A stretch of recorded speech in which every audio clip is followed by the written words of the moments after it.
Today we'll be talking about the Casio Pathfinder triple sensor watch. This is the PRG. This model is the PRG-40T. T is for titanium. And it's a 7 VER version. There's also a 7 VDR version of this watch, and just a regular 7V version. Casio makes a lot of variations of this ProTrek triple sensor watch, and this was one of the earlier versions of the line of ProTrek Pathfinder watches. This one is actually so early it used batteries instead of all our watches now are solar powered, and this was one of the ones that used batteries. And this is from about 2002. 2003 is when this watch debuted, and Casio sold it up to about 2006, 2008, and it discontinued it for the solar powered versions of this watch. And there's about 20 versions of this watch, and they've all sort of consecutively advanced over the years in different in a way, mostly in the way the sensor works to pick up the temperature, the compass, the barometric readings, and as well as the altimeter.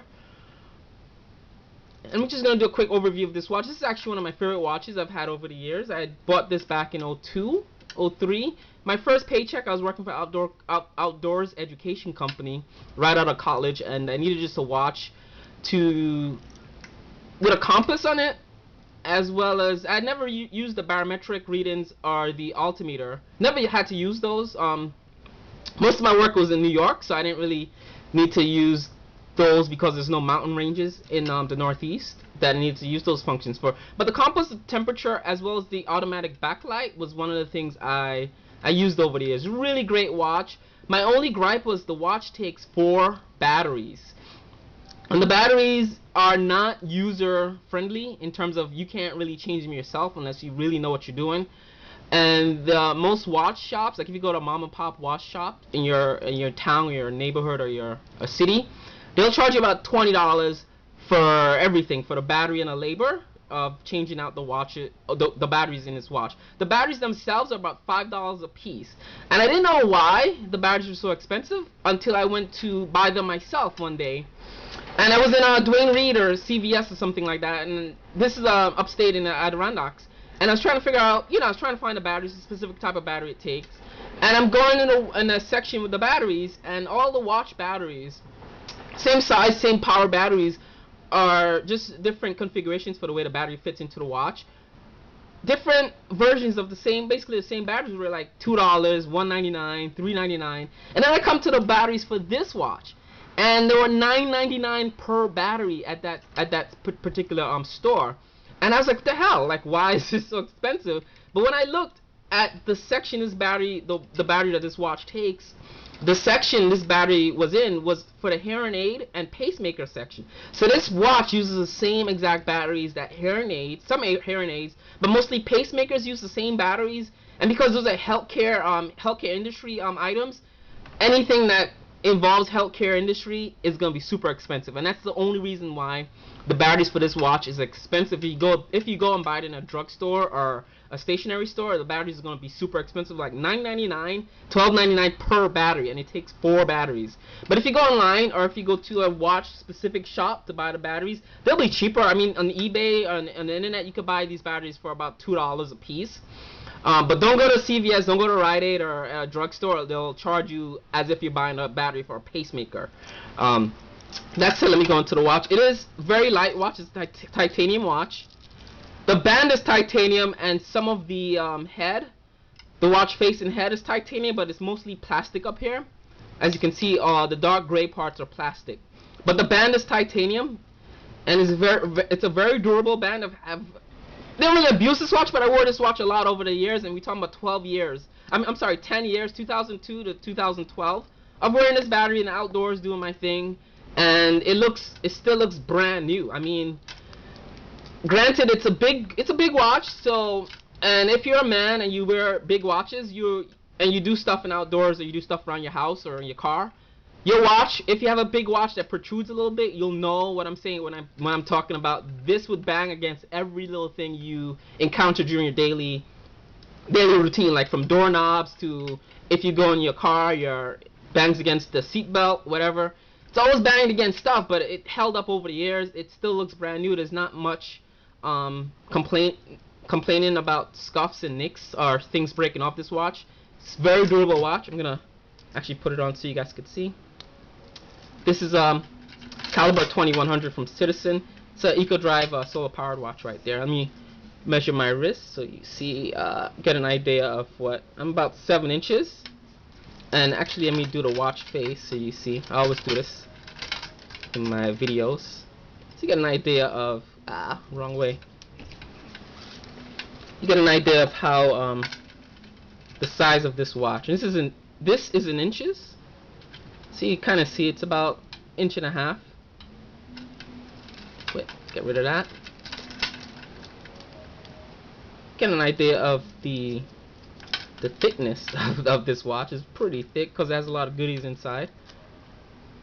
See that? And that's compared. This is like an everyday normal watch that most people wear.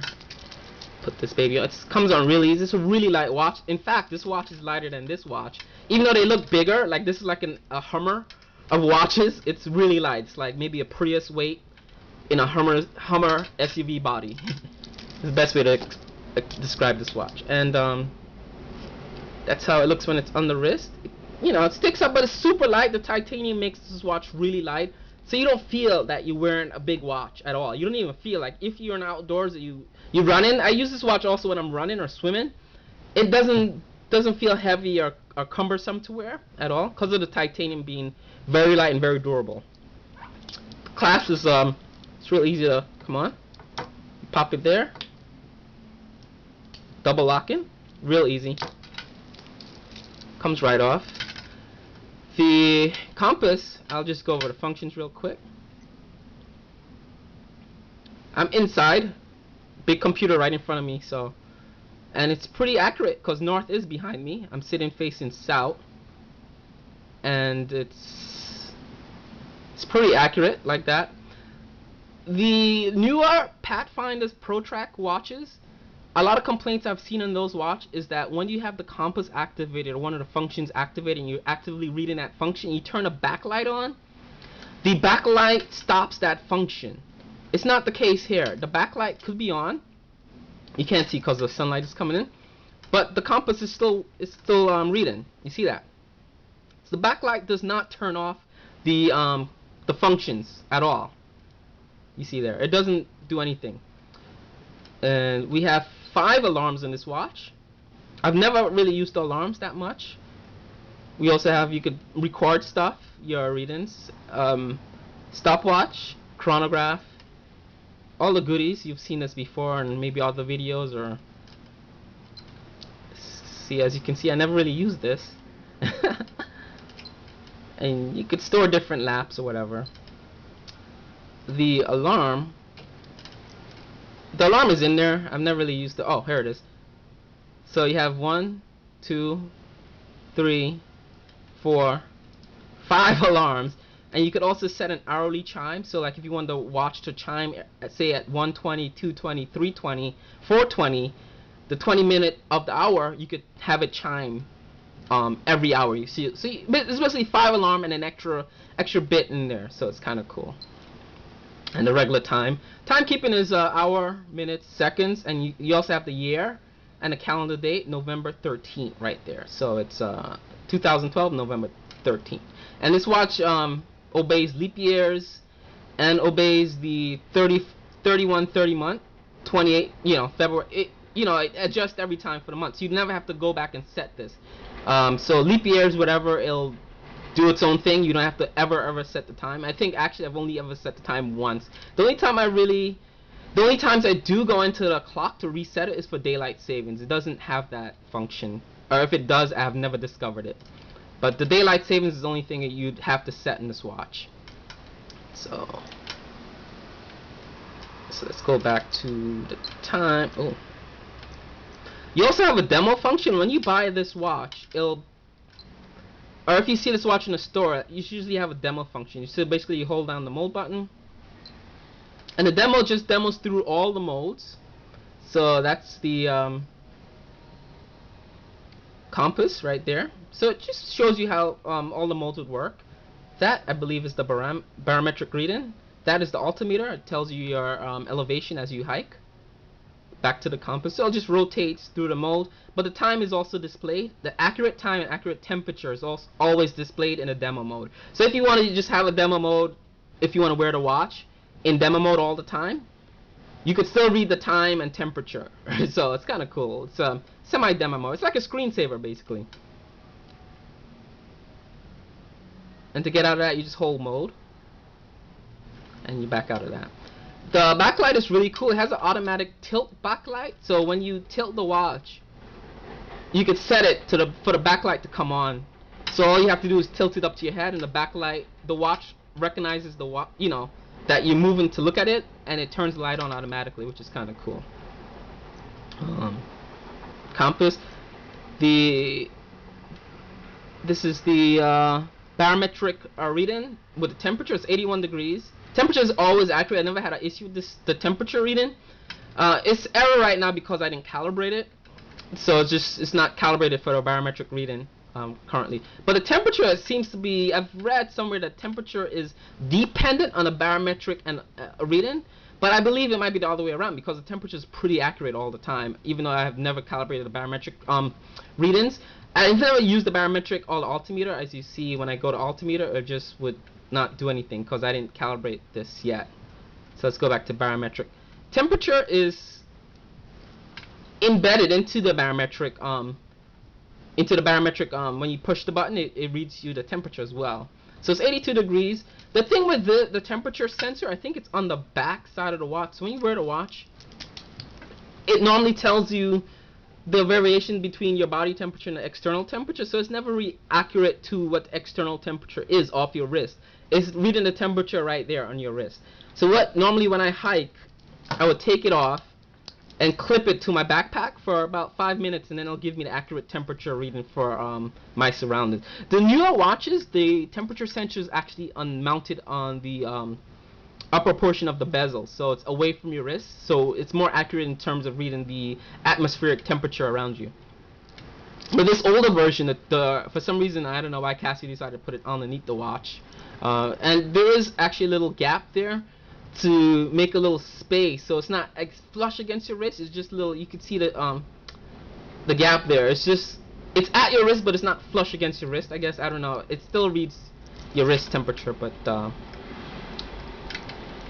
and altimeter, I didn't really calibrate that, nor the barometric readings, but you get the idea of how that would work. When you go into the demo mode, it shows you how those functions would work, the barometric readings and the altimeter. So you get an idea of how that works. I actually like the demo mode. I usually wear it in the demo mode all the time because it tells me the accurate temperature and the accurate time at the same time, and it just cycles through the cool looking functions of the watch. This watch, I'm gonna note before I go, has a dual layer display, so you'll see when the compass comes up, it's above the information on a sub level. So you have a top level and a sub level of information given to you, which is kind of cool. The newer watches, a lot of them don't have the dual layer. It's just a single layer. So when you go into compass, it's actually in the same, it's a unilayer, I think, I'm not sure. But from the pictures I've seen and from the models I've played with in the store, it looks like a unilayer display of information where it only gives you one layer of information. There's no compass sweep, like sweeping right here. It doesn't have that. And that's it. This is the Casio ProTrek Pathfinder Titanium version, PRG-40T. 7 VER, and the module number that this watch comes with, because it's so much information, is pretty dense. It's module 2271, and this book is pretty thick. It gives you all information on the watch. So if you buy one of these second-hand or from someone else, make sure it comes with this book, because it explains how to set the barometric altimeter function, how to calibrate those functions, as well as using the compass and basically upkeeping the watch. It also gives you information for replacing the battery, which